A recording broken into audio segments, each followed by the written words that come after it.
I can't believe it. I really can't. The world's biggest shift in automotive history isn't happening in Detroit, it's not happening in Tokyo, and it's not happening in Stuttgart. It's happening in China.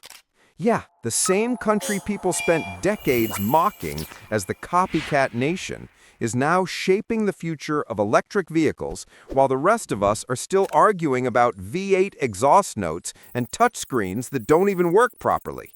Now, let's get this straight. Forget JDM, forget KDM, forget even the old American muscle culture.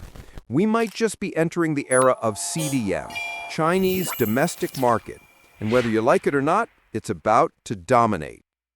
China's EV market is booming to the point where the numbers don't even feel real anymore. We're talking millions of EVs being sold annually, entire new automakers popping up overnight, and established Chinese giants like BYD growing so fast that Tesla is basically looking over its shoulder in panic mode.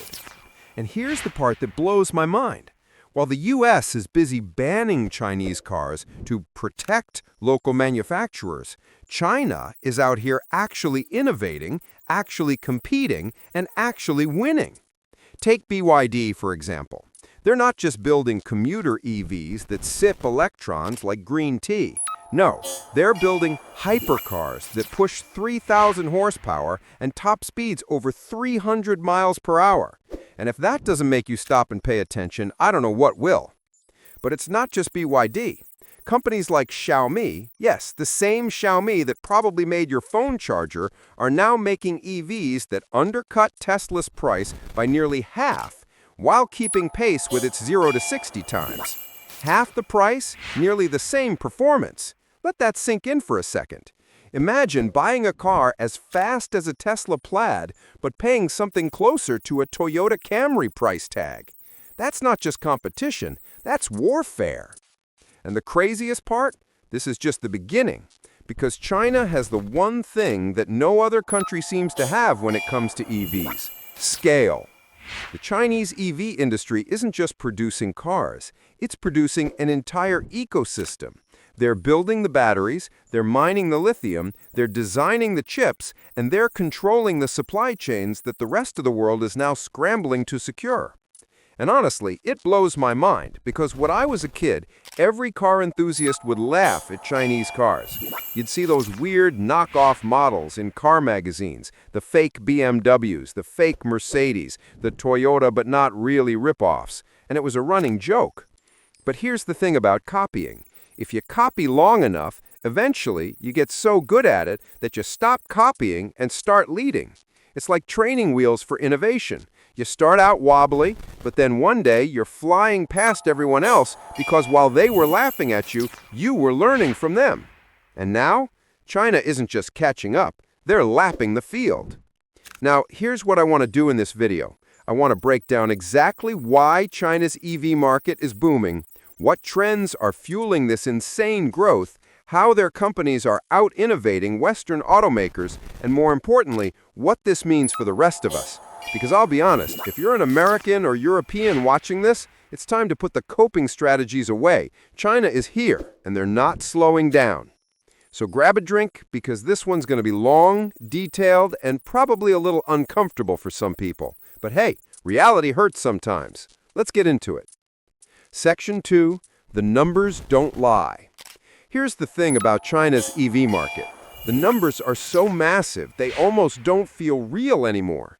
Like if I told you that Chinese companies sold more EVs in a single year than most countries have people in their entire population, you'd think I was exaggerating. But nope, this is reality. In 2023 alone, China sold over 8 million EVs. Let me repeat that, 8 million. That's more than the entire populations of countries like Switzerland, Singapore, or Denmark. And this wasn't some one-time fluke either. The growth is exponential. Every year for the past decade, China has doubled down on EV adoption, and the results are finally starting to look like something out of a sci-fi novel. To put this in perspective, the US, the so-called tech hub of the world and home to Tesla, sold around 1.2 million EVs in the same year. Europe, combined, pushed around 3.5 million. Respectable numbers, sure, but compared to China, that's like bringing a butter knife to a gunfight. And the scary part is, China's just warming up. They've built the factories, the supply chains, and the consumer culture to keep this train rolling for years. They don't have to rely on foreign imports for batteries, chips, or rare earth materials. They own those industries. And while Europe and America are still passing legislation, arguing over tax incentives and bickering about infrastructure, China is already several laps ahead on the EV racetrack. Let's talk about BYD, the crown jewel of Chinese EV dominance. BYD isn't just competing with Tesla anymore, they're overtaking it. In late 2023, BYD actually surpassed Tesla in quarterly EV sales. That's right, Elon Musk's Tesla, the company that everyone thought was untouchable, got dethroned. And BYD did it while selling cars that were not only cheaper, but also shockingly competitive in performance. BYD isn't alone, though. Companies like NIO, Xpeng, Li Auto, and even tech giants like Xiaomi are all jumping in. Xiaomi's first EV sedan, the SU7, is a prime example. It delivers near Tesla-plaid acceleration but costs basically half the price. Imagine walking into a dealership and seeing two cars with almost identical specs, but one is $55,000 and the other is $100,000. Which one are you picking? Exactly. That's the kind of consumer appeal that keeps Western automakers up at night. And don't even get me started on China's export numbers. In 2023, China became the world's largest car exporter, overtaking Japan. Let that sink in. Japan, the land of Toyota, Honda, and Nissan, just got leapfrogged by China. And a massive chunk of those exports are EVs. Countries in Europe, Asia, South America, and even Africa are gobbling up Chinese EVs because they're affordable, reliable, and packed with tech. Meanwhile, Americans can't even buy them because of the ban. But here's the catch. Banning Chinese cars in the US doesn't stop the rest of the world from buying them. If anything, it just isolates American consumers while everyone else gets cheaper and better EVs. It's like showing up to a buffet and telling everyone, "No thanks, I'll just eat this stale sandwich I brought from home." Meanwhile, the rest of the world is filling their plates with steak, lobster, and chocolate cake. So let's recap real quick. China sells more EVs than any other country in the world. They control the supply chain, from lithium mining to battery production. Their companies are expanding globally, undercutting Tesla and legacy automakers on price while matching them on performance. And they're now the #1 car exporter in the world. At this point, calling China a competitor feels wrong. They're not competing anymore. They're leading, and everyone else is scrambling to catch up. And I can already hear the excuses. Well, those cars won't sell in the US because of safety standards. Wrong. Many of these Chinese EVs already pass European safety tests, and Europe doesn't play around with crash ratings. Well, they're just government subsidized. Okay, but so are American EVs. Tesla buyers get federal tax credits. Ford and GM literally beg Congress for handouts. Don't act like subsidies are a China-only game. The truth is simple. China figured out how to make EVs cheaper, faster, and at scale. And once you have scale, you win. Period. But here's where it gets even more fascinating, the innovation. Because it's not just about building cheap cars.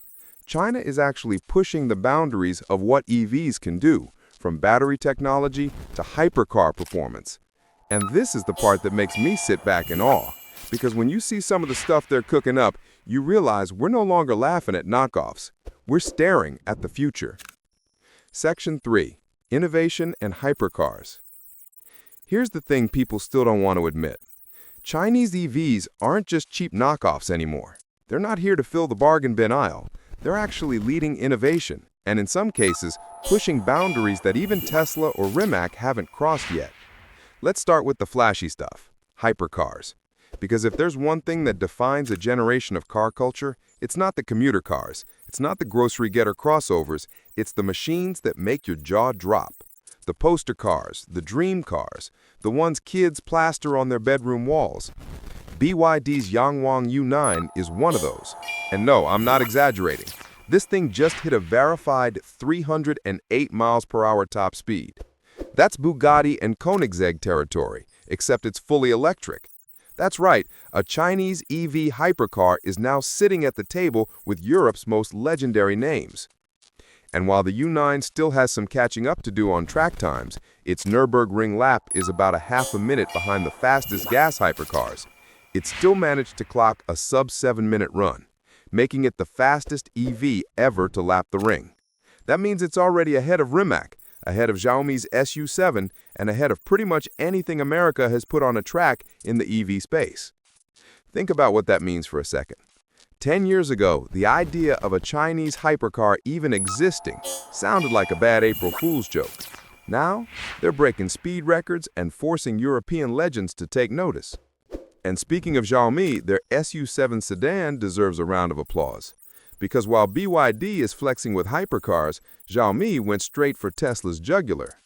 The SU7 delivers blistering acceleration, consistent quarter-mile runs, and a 0 to 60 time on par with the Tesla Plaid, all for basically half the price. You're looking at around $55,000 converted from yuan. Half the cost, same performance. That's not just disruptive, that's humiliating for Tesla. Now, to be fair, the Xiaomi had some overheating problems during repeated performance runs, and there was some weird press drama with the company running it with restrictors. But even with those hiccups, the fact remains, at its peak, the SU7 can beat the Tesla Plaid. Let me repeat that for the fanboys. A Chinese sedan from a company best known for budget smartphones just went toe-to-toe with Tesla's Halo car and actually came out on top in certain conditions. And yet every time this news breaks, you see the same tired responses. Well, who cares about 0 to 60 times? Top speed doesn't matter in the real world. We don't need cars to go that fast. Come on, that's not just coping, that's straight-up denial. For a decade straight, Tesla fanboys bragged endlessly about acceleration numbers. Suddenly, when China beats them at their game, the numbers don't matter. It's like a kid who loses in Mario Kart and then says, well, I wasn't really trying. Here's the reality. Pushing the peak does matter, because every time you raise the ceiling, you raise the baseline. It's like training at the gym. You don't lift heavy weights because you need to bench press 400 pounds in everyday life. You do it because pushing past your limits makes you stronger in general. Same thing with EVs. Hypercars and performance sedans push the limits of battery density, thermal management, aerodynamics, and drivetrain design. And all of that tech eventually trickles down into the affordable EVs that regular people actually buy. Do you like better battery range? Think racing. Do you like faster charging? Think performance cars pushing battery cooling systems. Do you like advanced traction control and stability systems? Guess where those came from? Racing. Almost every major leap in automotive technology started with companies chasing speed records and pushing boundaries. So when China builds a 308-mile-per-hour hypercar or a sedan that embarrasses Tesla on the drag strip, it's not pointless. It's the exact opposite. It's a preview of where the entire industry is heading. And here's the bigger picture. This isn't just about bragging rights. This is about national pride. When BYD shows off a hypercar that beats Bugatti on top speed, every Chinese kid growing up sees that and thinks, we did that. Just like kids in the 90s grew up idolizing Japanese Supras and Skylines, or American kids in the 60s idolized Mustangs and Corvettes. These cars shape culture. They shape dreams. They shape the identity of entire industries. So when the US and Europe dismiss these Chinese hypercars as irrelevant, they're missing the point. Because China isn't just making cheap daily drivers anymore. They're claiming the top of the mountain and proving they can stand shoulder to shoulder with the giants of automotive history. And while they're doing that, America's still waiting on Elon to finally deliver the Tesla Roadster he promised 8 years ago. Spoiler alert, it still doesn't exist. Meanwhile, BYD already built 30 of these monsters, and Xiaomi already has sedans rolling off the line. That's the difference between talking and doing. China's actually doing. Section 4. The global impact. At this point, the writing's on the wall. China isn't just participating in the EV race, they're setting the pace, and the rest of the world is sprinting to keep up. And here's where it gets really interesting. The impact of this dominance isn't just about cars. It's about economics, geopolitics, and how everyday people view value in the global market. Let's start with the bans. Right now, if you live in the US, you can't buy a BYD, a NIO, or a Xiaomi SU7. Not because they wouldn't sell, not because they wouldn't pass safety standards, but because the government flat out banned them. The reasoning? National security, data privacy, and protecting American manufacturers. And look, I get it. No country wants to be dependent on a foreign rival for a key industry. But here's the irony. While American regulators pat themselves on the back for protecting jobs, the rest of the world is out there enjoying cars that are faster, cheaper, and more advanced. It's protectionism disguised as patriotism. And it comes at a cost. Think about it this way. Imagine banning iPhones because they weren't made in the US and forcing everyone to use a clunky, overpriced alternative. That's exactly what's happening in the EV market right now. Consumers lose out, innovation slows, and competition gets strangled. Meanwhile, Europe is in a much weirder position. On one hand, they welcome Chinese EVs because they help hit climate targets at a lower cost. On the other, European automakers like Volkswagen, Mercedes, and BMW are freaking out because they're getting undercut on their own turf. So what happens? Politicians float tariffs and restrictions, trying to walk the tightrope between embracing EV adoption and saving their legacy brands from getting steamrolled. But here's the problem. Tariffs can only buy time. They don't fix the underlying issue, which is that China can simply make EVs cheaper and faster than anyone else. Unless Western automakers figure out how to match that scale and efficiency, it doesn't matter how many barriers you throw up. The global consumer market is brutal. People will choose the car that gives them the best deal, and right now, 9 times out of 10, that's a Chinese EV. And we're already seeing the proof. Countries in Southeast Asia, South America, and even parts of Africa are importing Chinese EVs in massive numbers. Why? Because they don't care about geopolitical squabbles. They care about price, performance, and availability. If a BYD sedan gives them more range at half the price of a Toyota hybrid, it's a no-brainer. That's how markets work. And here's the kicker. Once those EVs hit the road, they become rolling billboards. People see them, ride in them, and start to associate Chinese car with high-tech, affordable, reliable. That's a massive cultural shift. 10 years ago, Chinese cars had the reputation of being cheap knockoffs. 10 years from now, they could carry the same prestige that Japanese cars did in the 80s and 90s, when Toyota and Honda went from budget imports to global leaders. This is how dominance is built, not by one flashy hypercar, not by one record-breaking sedan, but by flooding the global streets with millions of cars. Cars that work, cars that impress, cars that make people question why they'd ever pay more for less just to buy made in America or made in Germany. And let's not forget the cultural side of this. In the US, car culture has always been tied to freedom and identity. From the muscle cars of the 60s to the Tesla revolution of the 2010s, cars have been symbols of pride. But here's the scary thought. What happens when the cars that inspire the next generation of gearheads, dreamers, and innovators don't come from Detroit or Silicon Valley, but from Shenzhen and Shanghai? Because that's exactly where we're headed. The poster cars of the 2030s aren't going to be Camaros or Corvettes. They're going to be Yangwangs and SU7s. And unless America figures out how to respond, it's going to be left behind. Not just economically, but culturally. So, let's recap the global impact. The US bans Chinese EVs, isolating its consumers while the rest of the world gets cheaper, faster cars. Europe waffles between embracing them and protecting legacy brands, but tariffs can't stop the wave. Developing markets are already embracing Chinese EVs, locking in long-term loyalty. And globally, China is shifting the perception of made in China from cheap knockoff to cutting-edge powerhouse. This isn't just about cars. It's about who owns the future of technology, manufacturing, and innovation. Right now, China is in the driver's seat, literally and figuratively. And here's the final thought. This is not going to slow down. Every year, China builds more factories, lowers costs, improves tech, and expands its reach. Meanwhile, the West is stuck debating subsidies and tariffs while its legacy automakers drown in bureaucracy. By the time America finally delivers that long-promised Tesla Roadster, BYD will probably have a 350-mile-per-hour hypercar running circles around it. And the SU7? It'll be on its 3rd generation, selling worldwide, while Ford and GM are still trying to convince Congress to bail them out again. The EV future isn't coming from Detroit, Tokyo, or even Berlin anymore. It's coming from China. And whether we like it or not, The rest of the world is already buckling up for the ride. The EV future isn't coming from Detroit, Tokyo, or even Berlin anymore. It's coming from China. And whether we like it or not, the rest of the world is already buckling up for the ride. And that's where we are.